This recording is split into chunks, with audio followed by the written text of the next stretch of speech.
Magandang araw po sa inyong lahat mga kababayan at welcome back dito po sa ating munting channel Pinas News Review, kung saan re-reviewin po natin ang mga mahalagang balita dito sa Pilipinas. Mga simpleng komento sa mga issue dito sa Pinas. At eto nga mga kababayan, lagot ka ngayon, Franz Castro na tameme sa gante ni Baste, Paulo BP Sara Duterte at tinapos si Castro. Nako, yan po ang ating alamin mula po rito kay Balitaang Bayan TV. Nasa description po ang full video link ng video nito. Subscribe na po kayo. At kung bago ka pa lang at di pa po nakapag-subscribe sa ating munting channel, please don't forget to subscribe at i-click na rin po ang bell notification para updated ka po sa lahat ng na-uploads nating reaction video. At ito na nga mga kababayan, sama-sama at sabay-sabay po natin pakinggan, no? Itong video ito. Nako, talagang itong si Castro, ayaw talaga tigilan ang mga Duterte.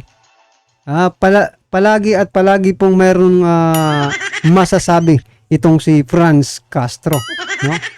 Sa mga Duterte. Ito mga kababayan, pakinggan at panoorin po natin. Castro, mga kabibig, yung pagtakbo daw, yung pagtakbo ng mga Duterte ay ginawang negosyo. Hala, bakit? Negosyo na talaga ngayon ang pagtakbo, no, mga kababayan. Negosyo daw. Anong masasabi mo dyan sa mismo sa presidente natin, di ba? Mga kababayan, nandyan po yung anak niya. Nandyan po yung ate niya. Sino pa? First cousin niya. Di ba?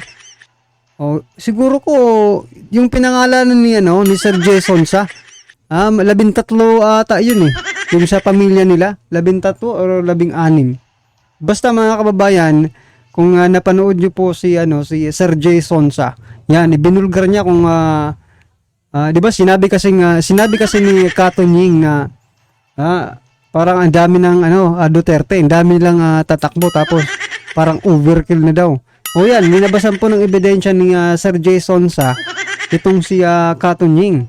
At lumalabas po sa na-research ni Sir Jason sa napakarami din po palang Marcos, no, ang nasa posisyon sa ngayong administrasyong ito. Anong masasabi mo dyan, Franz Castro? Kung sinasabi mong yung tatlong Duterte ay negosyo, ano to? Itong Marcos, Romualdez, Araneta. Di ba? Pagserbisyo ba sa mamamayan ay negosyo? Ang magiging politiko ba ay isang negosyo? Nako, Franz Castro, mahalap. Baka yan po ang ginagawa ni Castro, mga karabayan. Ginagawa niya pong negosyo ang pagiging congresswoman niya, representative, di ba? Baka yan po ang kasi hindi mo naman yan maiisip kung walang pinagmulan, di ba? Franz Castro. Hindi mo maiisip na negosyo pala ang pagtakbo sa politika kung ikaw mismo wala kang pinagbasihan, di ba? Ano ba ang pinagbasihan mo, Franz Castro, at nasabi mo yan? Yung experience mo ba? Yung pinagsabihan mo yan? Yung pinagbasihan? Kung bakit mo nasabing negosyo ang pagtakbo ng mga Duterte? Nako, nagpagahalataan ka tuloy, Franz Castro, Ka. Baka ikaw, ginawa mong negosyo. Bakit ito talaga ang ginawa mong statement? Ito talaga yung pagsupalpal mo kay VP Sara. Sabi nila kung ano lang lalabas sa bibig mo, yun ay, it really explains who you are. Sa lahat ng mga politikong nagkomento tungkol sa pagtakbo, di umano, ng mga Duterte sa 2025 election, tanging itong si Franz Castro lamang ang may magandang komento ba? Sinabi niya, pagtakbo, ginawang negosyo. Bakit, Franz Castro? Ang pagiging politiko ba ay isang negosyo? Kaya pala, nagpa-relevant ito si Franz Castro. Kaya pala nag-comment siya sa tatlong Duterte na sasabak sa eleksyon sa 2025 na maging senador.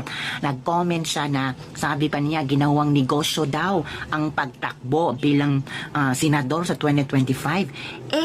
Siya rin pala ay nagsabi na tatakbo di siyang senador sa 2025. So ano na ngayon? Ginawa mo ring negosyo ang pagtakbo bilang Teka mga kababayan, tatakbo ba itong si ano? Tama ba yung narinig ko? Tatakbo si Franz Castro bilang senador sa 2025? Okay mga kababayan. Sa bagay, mas magandang tumakbo ito para makita kung makita kung ano ba talaga ang laban niya sa mga Duterte kasi eto sumisikat na si Franz Castro, no? Sa bagay, siya po kasi yung leader ngayon ng mga Makabayan Black. Nawala po kasi si Zarate. Kaya siya po ang pumalit. Aba, matindi na pala ngayon. Malakas ang loob ng Makabayan Black ngayon, ha? Sa administrasyon lang ito. May tatakbong pagkasenador na galing po sa Makabayan Black. Naku, ano po ang ibig sabihin nito, ha? Kumpiyansa, no? Kumpiyansa po ang Makabayan Black na posible silang manalo. Bakit? Nakaipon na ba kayo? Naku, yari. Baka nga, nakaipon na ito mga kababayan. Para sa makinarya ngayong 2025. Nakaipon na po si Franz Castro. Saan kaya siya galing ng kanyang naipon? Nako. Yan na nga ba sinasabi, di ba? Hanggat hindi niyo binubuksan, yan ang libro ng book of accounts, yan kasi puro by certification lang, walang resibo, di ba? At hinahanapan po sila ng taong bayan pero wala po silang maipakita. So yan, Franz Castro, bago ka po tumakbo bilang senador, para ka naman makakuha ng kahit sabihin natin konting boto mula sa taong bayan, ipakita mo, no? Magpakitang gilas ka. Ipakita mo yung libro ninyo. Libro ng kalokohan. Di ba? Yung mga resibo. Ipakita nyo kung saan napupunta yung mga ibinibigay sa inyong pondo. Di ba? Anong masasabi mo dyan, Franz Castro? Sangayon ba kayo, mga kababayan? Magpakita si Franz Castro ng resibo niya. Para naman makumbinsi tayo. Na iboto ang tulad ni Franz Castro. Senador? Bumerang yata yung mga sinasabi mo, Franz Castro. Di ba, ikaw yung nagsabi na itong mga Duterte, sinabihan mo pa nga si Sara Duterte na, anong sabi mo? Basahin ko ha, nandito yun. Talagang sinave ko yung sinabi mo tungkol kay Sara Duterte. Sabi niya, ginawang negosyo ang pagtakbo sa politika. Ay, so ikaw din, ginawa mo din negosyo kasi nagpaplano kang tumakbong senador. Ito mga kabibig, Representative Franz Castro to run for Senate in 2025. Ay, ewan ko nga ba. Alliance of Concerned Teachers Act Representative Franz Castro on Wednesday announced that she will run for senator in 2025 midterm elections.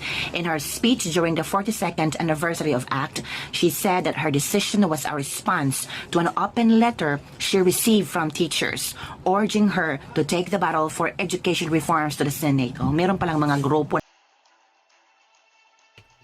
Ba, talaga lang May mga teachers ba na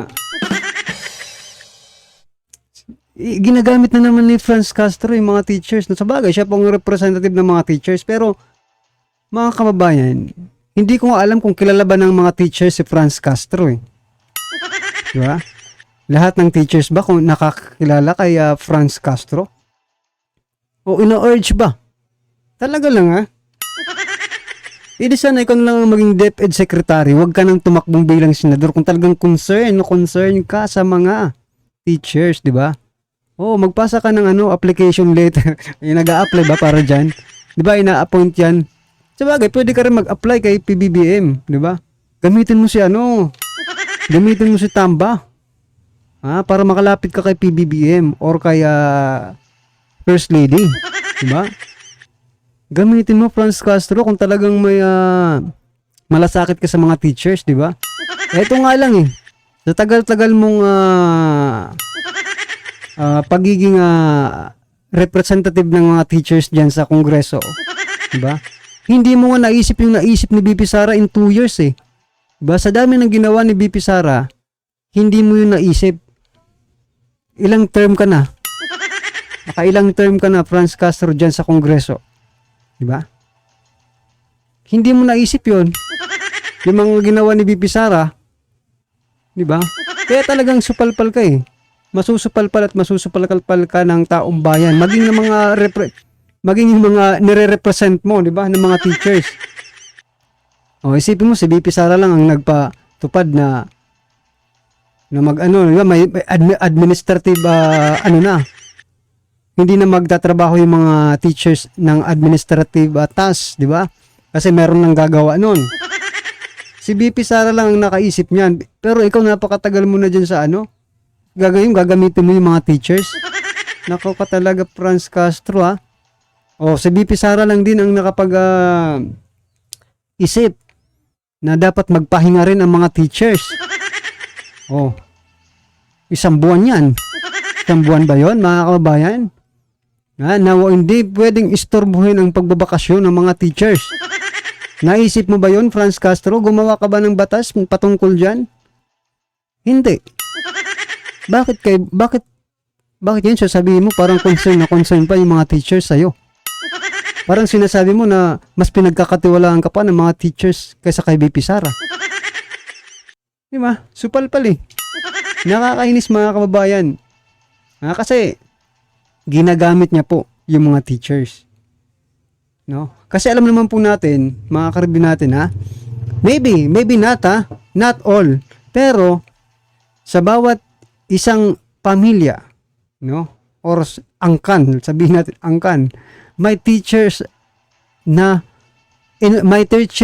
in profession yan. Diba? May mga teachers yan, may mga guro, diba? Sa bawat angkan. O. Ibig sabihin, posibleng makuha ni Castro ang puso ng bawat pamilya, angkan ng mga Pilipino, no? Na may teacher. Dahil ginagamit niya yung teacher eh. Baka isipin ng mga taong bayan na may mga may mga relatives or something na kapatid na teacher or anak na talagang si Franz Castro ay concern sa mga teachers. Grabe ka, Franz Castro. Ngayon pa lang binubulgar na namin kayo. Ha? Na hindi mo nga nagawa yung mga nagawa ni BP Sara sa 2 years pa lang yan. Pero wala tayong magagawa. Kailangan mag-resign ni BP Sara para full force na sa opposition, di ba? Oh, yan naman talagang gusto nyo. At si Franz, tandaan nyo mga kababayan, si Franz Castro po ang naging dahilan. Ha? Ang pinakauna, yan ha. Hindi naman siya yung talagang naging dahilan, pero siya po yung pinakaunang naging dahilan kung bakit nagkagulo-gulo ang unit team. Well, may nasa likod pa naman niya, pero siya po talaga yung frontliner, di ba? Doon sa 125 million CIF ni BP Sara. Oh, siya po yun. Huwag niyong kalimutan, mga kababayan. Tatakbo kasing senador eh. Oh, tandaan po natin ang mukhang ito, oh. Yan, oh. Oh, yan po ang representative ng mga teachers, pero parang hindi naman siguro kilala ito ng lahat ng teachers eh. Ginagamit lang po ang mga teachers. Nako. Franz Castro, sunog na sunog ka, no? Kasi wala ka namang ginawa para sa mga teachers eh. Alam mo kung ano ginawa mo? Para sa mga makakaliwa. Diba? Bakit? May teachers ba sa bundok? Oh, may teachers sa bundok, pero hindi ibig sabihin na yung ginagawa mo ay para sa teacher na nandun sa bundok. Hindi naman mga teachers ang pinupunta nyo sa bundok eh. Diba? Oh, may teachers pa nga eh. Alam nyo? Si Sara Ilago. Pumunta yan doon dati dito eh. Namigay ng may pinapirmahan sa amin yun dati nag-aaral pa ako dito sa university. Si Sara Ilago, hindi pa po siya hindi pa po siya congresswoman, representative, 'di ba? Kaya ingat-ingat po tayo mga kababayan dito sa mga Makabayan Black. Baka naman mabulol rin tayong lahat nito kay Franz Castro na ginagamit ng mga teachers. So yan mga kababayan, ano po ang inyong masasabi dito kay Franz Castro? Pasensya na po kayo kung nakapag-focus po ako sa teachers. Pero yung talagang ano dito, yung statement ni Franz Castro na ginagawang negosyo, no? Yung pinopoint dito. Yung ginagawang negosyo, yung pagiging pagtakbo ng mga Duterte sa Senate. Siya rin pala tatakbo eh. Well anyway mga kabayan, ano pong yung reaksyon, komento or kritisismo sa video ito, i-comment lang po sa baba. Para atisa lang po natin mga kababayan ang inyong pong reaksyon patungkol po dito. Maraming salamat po.